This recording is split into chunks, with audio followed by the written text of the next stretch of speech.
Hello, I'm Natasha Gaskin-Peters. I have a PhD in economics and I'm a senior business specialist at the Center for Local Business Development, where I regularly teach the oil and gas industry course. If you are viewing this, you would have most likely been following me in this offshore oil and gas literacy course as I took you through the last 5 sections of the course. Now we've come to the last module, which focuses on oil and gas in Guyana and provides you with a project update. We'll first examine the history of the oil and gas sector in Guyana and current oil and gas lease blocks. Then, we'll move to a project update on ExxonMobil's operation in Guyana and the Liza Phases 1 and 2 projects. Finally, we'll touch on other oil and gas developers in Guyana.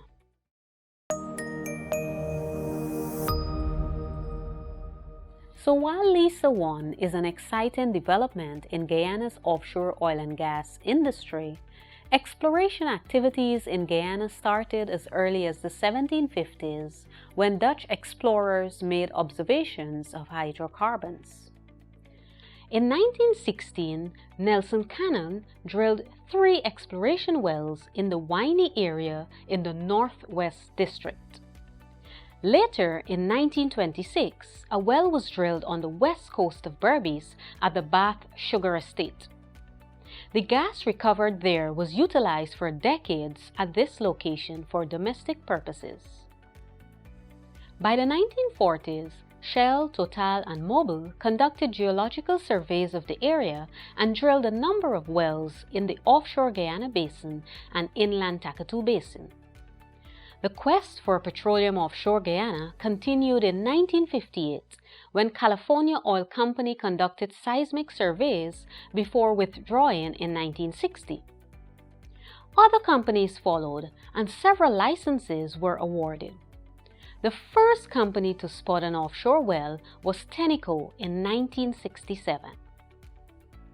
Around 1966-1967, Shell drilled 6 onshore wells on the Atlantic coast at Maikoni along the Corentyne River and in the Skeldon area.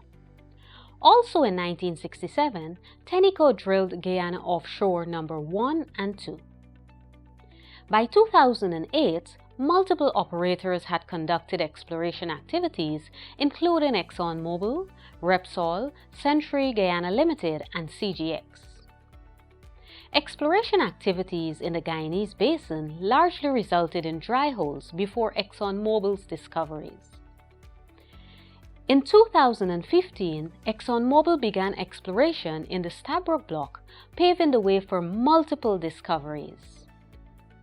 An estimated 13.6 billion barrels of oil and 32 trillion cubic feet of natural gas could lie in the Guyana-Suriname Basin, making it the second most prospective unexplored offshore oil and gas basin in the world according to the United States Geological Survey.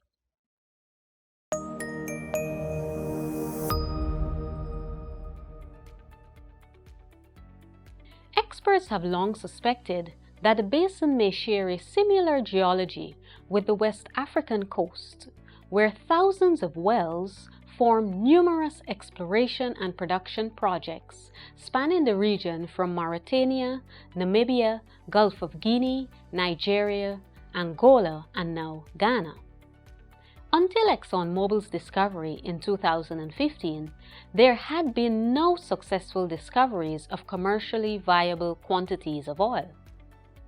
There are currently 3 investors in the Stabroek Block. ExxonMobil's affiliate Esso Exploration and Production Guyana Limited, EEPGL, is the main operator with a 45% interest. Hess Guyana Exploration Limited, which holds 30% interest, and CNOOC Nexen Guyana Limited, which holds 25% interest. In 2015, exploration began in the Guyana-Suriname Basin in the Stabroek Block. The status of new discoveries is constantly changing. Here are the discoveries to date and the most recent discoveries announced.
For Liza 1, the production capacity is up to 120,000 barrels of oil per day.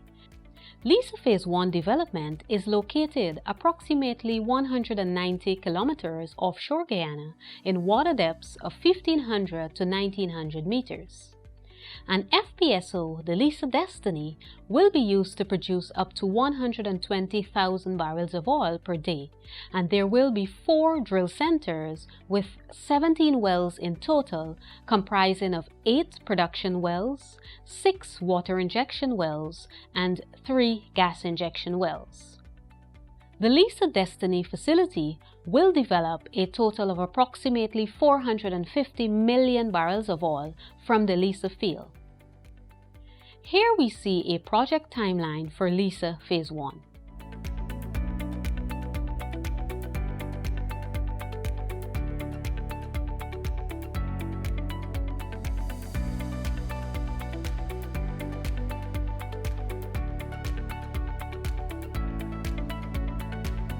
Contracts have been awarded in these following areas: Shore-based services, Guyana Shore-based Inc., Drilling, Noble Corporation, FPSO Design, Construction and Operations, SBM Offshore, Subsea Surf Installation, SIPEM, Fabrication and Construction of Subsea System or Christmas Trees, Technip FMC. So what is the potential scale of operations involved for Liza Phase 2? The location is 190 kilometers offshore and would be located near to Liza Phase 1. The operations at Liza Phase 2 are similar to Liza Phase 1. This would require a second FPSO with setup of new surf equipment. Approximately 35 to 40 wells at 2 subsea drill centers with producers and injectors are required. The FPSO will have a projected production capacity of 190,000 to 220,000 barrels of oil per day, greater capacity than Liza Phase 1. ExxonMobil Guyana predicts that the Liza Phase 2 project is on track for production startup in 2022.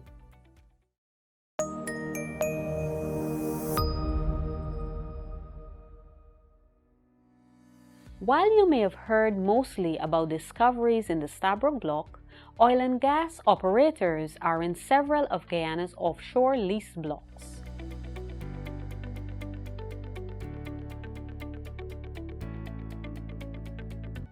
You have learned a lot in this section, including the history of the oil and gas sector in Guyana, the current oil and gas lease blocks, and updates on ExxonMobil Liza Phase 1 and Liza Phase 2 projects. Remember that this section is likely to be updated as new finds and project updates evolve in the industry.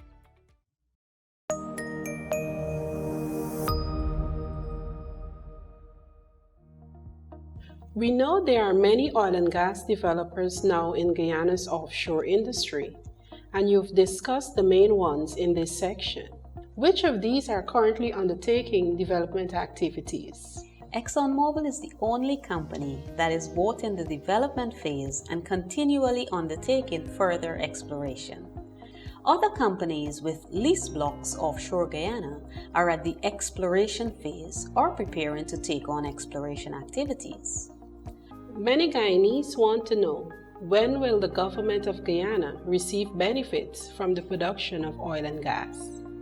Generally, benefits from the production of oil and gas will start once operators enter the production phase of an offshore project. Now we have learned about another offshore project, Liza Phase 2. Can you explain what is the Liza Phase 2 anticipated project timeline, and will it require another FPSO? ExxonMobil Guyana predicts that the Liza Phase 2 project is on track for production startup in the year 2022, shortly following Liza Phase 1. It will require another FPSO and setup of new surf equipment. Congratulations for completing the final section in the Introduction to the Offshore Oil and Gas Industry seminar from the Center. I'm Natasha Gaskin-Peters of the Center for Local Business Development. Thank you for joining.